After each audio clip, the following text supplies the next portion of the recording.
tempat ini ada muka-muka yang semakin diberkati Tuhan. Amin. Mari Bapak Ibu, saudara-saudari, kita akan membuka kebenaran firman Tuhan kita di dalam 1 Korintus 15 ayat yang ke-43. Kita buka dalam 1 Korintus 15 ayat yang ke-43. Yang sudah dapat katakan amin. Amin. 1 Korintus 15 ayat yang ke-43. Karena ini cuma satu ayat saja, maka kita akan membacakannya secara bersama-sama. Hitungan ketiga, 1, 2, 3. Ditaburkan dalam kehinaan, dibangkitkan dalam kemuliaan, ditaburkan dalam kelemahan, dibangkitkan dalam kekuatan. Amin. Saya akan bacakannya sekali lagi.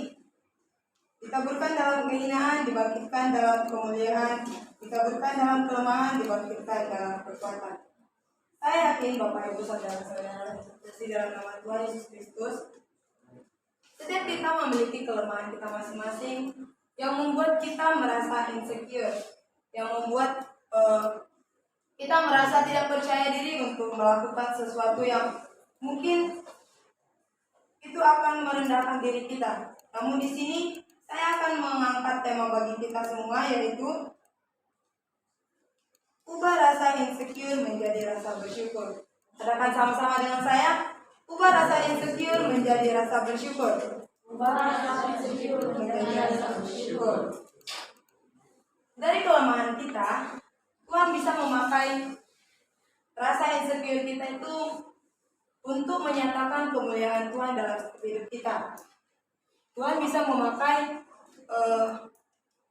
rasa insecure kita untuk mengubah kita untuk bisa bersyukur. Dari mungkin kita orang yang tipikalnya gak percaya diri, kita adalah orang yang hidup dalam kekhawatiran, rasa tidak aman. Tuhan bisa menyatakan dari kelemahan kita itu, Tuhan bisa pakai kelemahan kita untuk menyatakan kemuliaan Tuhan dalam kehidupan kita.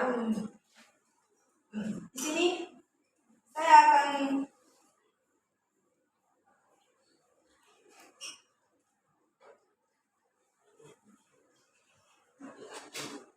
memberikan sedikit kesaksian saya, di mana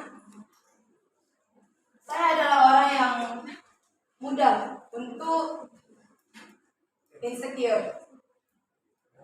Karena kalau saya yakin dan percaya, kita juga di tempat ini memiliki rasa insecure yang berbeda-beda, teman-teman. Kita mungkin memiliki kelebihan dan kelebihan kita di bidang kita masing-masing. Saya setiap melihat orang yang mungkin lebih daripada saya melihat teman saya yang bisa memainkan musik, teman saya yang bisa lebih jago daripada saya merasa insecure untuk melihat dia. Dimana, kok saya nggak bisa ya Tuhan? Saya nggak bisa sama seperti dia. Tapi saya diingatkan dalam kebenaran firman Tuhan ini, kalau Tuhan menciptakan kita memiliki kelebihan kita masing-masing. Tuhan menciptakan kita memiliki bakat kita masing-masing. Mungkin saya tidak bisa sama seperti orang itu, tapi saya bisa melakukan hal yang lain yang orang tersebut tidak bisa melakukannya sama seperti saya. Bapak Ibu saudara-saudari yang dikasihi oleh Tuhan Yesus Kristus, kekhawatiran memang tidak bisa kita pungkiri dalam kehidupan kita. Kalau kita melakukan sesuatu hal, kalau kita berjalan aja, kalau kita makan, kita bisa khawatir. Jangan-jangan nanti saya makan, saya keselak, saya mati, saya jalan, saya tersandung, saya sakit, saya apa. Itu bisa timbul dalam hidup kita. Kekhawatiran-kekhawatiran yang mungkin kita merasa itu adalah hal-hal yang simpel, tapi itu bisa membuat kita merasa tidak percaya diri, membuat kita merasa tidak pede untuk melakukan hal-hal yang lebih dari orang-orang yang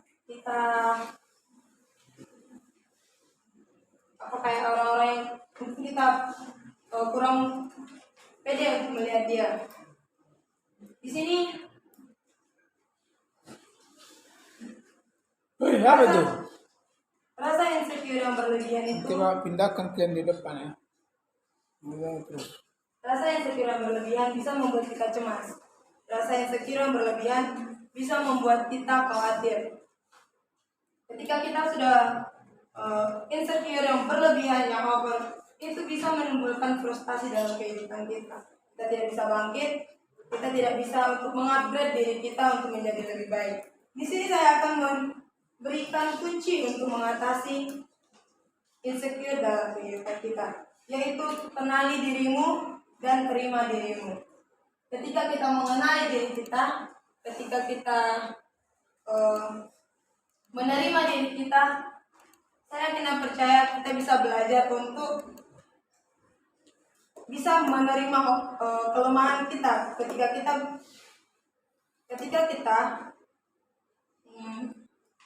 bisa menerima kelemahan kita, kita juga pasti bisa menerima kelemahan orang lain yang mungkin